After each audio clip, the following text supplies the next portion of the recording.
There may be, in immensity, some being beneath whose wings this universe exists, whose every thought is a glittering star, but I know nothing about him, not the slightest. And this afternoon, I am simply talking about the being described by the Jewish people. When I say God, I mean him. Moses describes God as dividing the light from the darkness. I suppose at that time they must have been mixed. You can readily see how light and darkness can get mixed. They must have been entities. The reason I think so is because in that same book I find that darkness overspread Egypt so thick that it could be felt. And they used to have on exhibition in Rome a bottle of darkness that once overspread Egypt.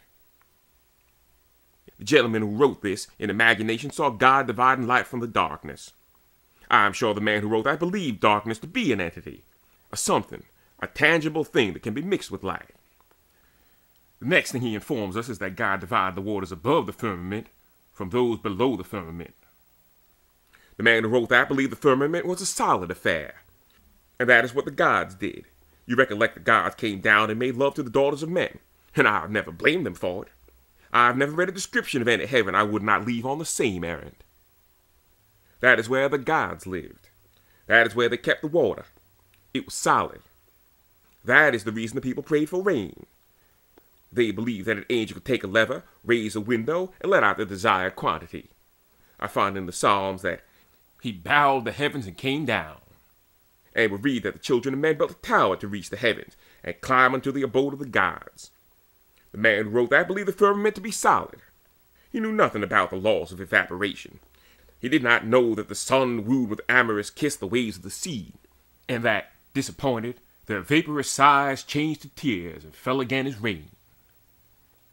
The next thing he tells us is that the grass began to grow, and the branches of the trees laughed into blossom, and the grass ran up the shoulders of the hill, and not a solitary ray of light had left the eternal quiver of the sun. Not a blade of grass had ever been touched by a gleam of sunlight. I think the man who wrote that simply made a mistake, and is excusable to a certain degree. The next day he made the sun and the moon. The sun to rule the day, and the moon to rule the night. Do you think the man who wrote that knew anything about the size of the sun? I think he thought it was about 3 feet in diameter. For I find in some book that the sun stopped the whole day, to give a general named Joshua time to kill a few more Amalekites. And the moon was stopped also. Now it seems to me that the sun would give enough light without stopping the moon. But as they were in the stopping business, they did it just for the devilment.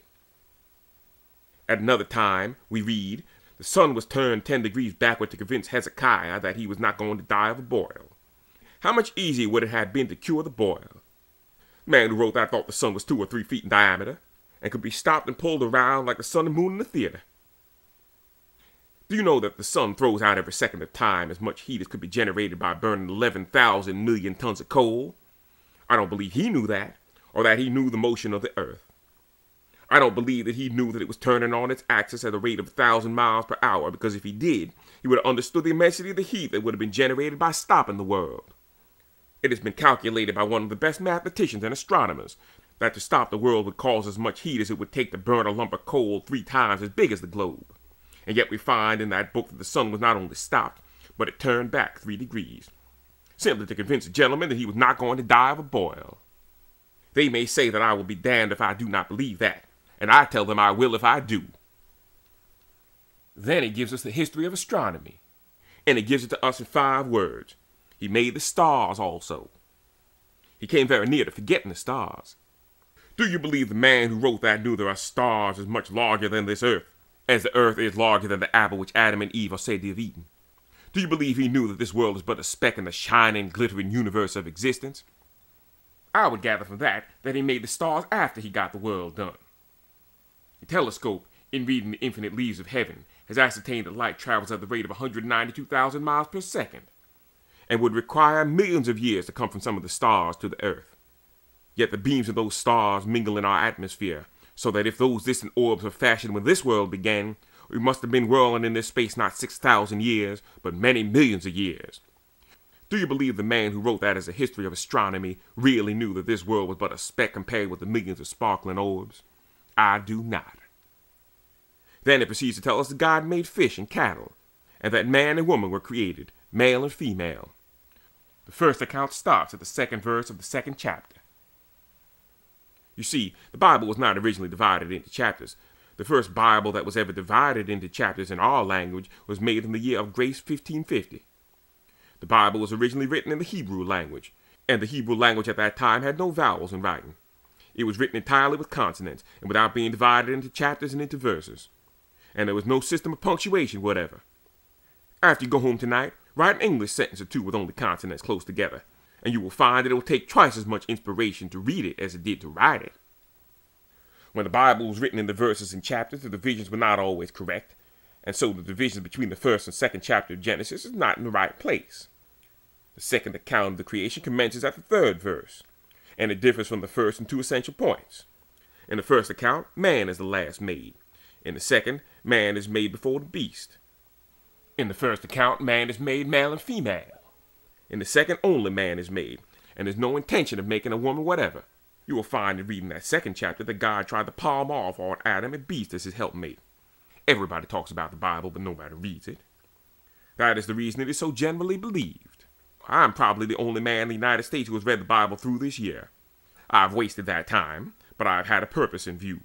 Just read it, and you will find about the 23rd verse that God calls all the animals to walk before Adam in order that he might name them. And the animals came like a menagerie into town. And as Adam looked on all the crawlers and jumpers and creepers, this God stood by to see what he would call them. After this procession passed, it was pathetically remarked, and yet there was not found any helpmate for Adam. Adam didn't see anything that he could fancy, and I'm glad he didn't. If it had, there would not have been a freethinker in this world. We should have all died orthodox. And finding Adam was so particular, God had to make him a helpmate, and having used up all the nothing, he was compelled to take part of the man to make a woman with, and he took from the man a rib. How did he get it? And then imagine a God with a bone in his hand, and about to start a woman, trying to make up his mind whether to make a blonde or a brunette. Right here, it is only proper that I should warn you of the consequences of laughing at any story in the Holy Bible. When you come to die, your laughing at this story will be a thorn in your pillow. As you look back on the record of your life, no matter how many men you have wrecked and ruined, no matter how many women you have deceived and deserted, all that will be forgiven you. But if you recollect that you have laughed at God's book, you will see through the shadows of death the leer and looks of fiends and the forked tongues of devils. Let me show you how it will be. For instance, it is day of judgment. When a man is called up by the recording secretary, or whoever does the cross-examining, he says to his soul, "Where are you from?" "I am from the world." "Yes, sir, what kind of man were you?" "Well, I don't like to talk about myself." "But you have to. What kind of man were you?" "Well, I was a good fellow. I loved my wife. I loved my children. My home was my heaven. My fireside was my paradise. And to sit there and to see the lights and shadows falling on the faces of those I loved, that to me was a perpetual joy. I never gave one of them a solitary moment of pain. I don't owe $1 in the world, and I left enough to pay my funeral expenses and keep the wolf of want from the door of the house I loved. That is the kind of man I am. Did you belong to any church? I did not. They were too narrow for me, because they were always expecting to be happy simply because somebody else was to be damned. Well, did you believe that rib story? What rib story do you mean? That Adam and Eve business? No, I did not. To tell you the God's truth, that was little more than I could swallow. To hell with him. Next. Where are you from? I'm from the world, too. Do you belong to any church? Yes, sir, to the Young Men's Christian Association. What is your business? Cashier in a bank. Did you ever run off with any of the money? I don't like to tell, sir. Well, you have to.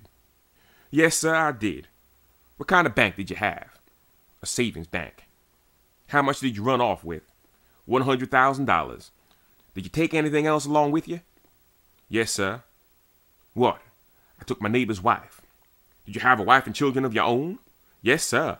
And you deserted them? Oh, yes. But such was my confidence in God that I believed he would take care of them. Have you ever heard of them since? No, sir. Did you believe in that rib story? Ah, bless your soul, yes. I believed all of it, sir. I often used to be sorry that there was not harder stories yet in the Bible, so that I could show what my faith could do. You believed it, did you? Yes, with all my heart. Give him a harp. I simply wanted to show you how important it is to believe these stories. Of all the authors in the world, God hates a critic the worst.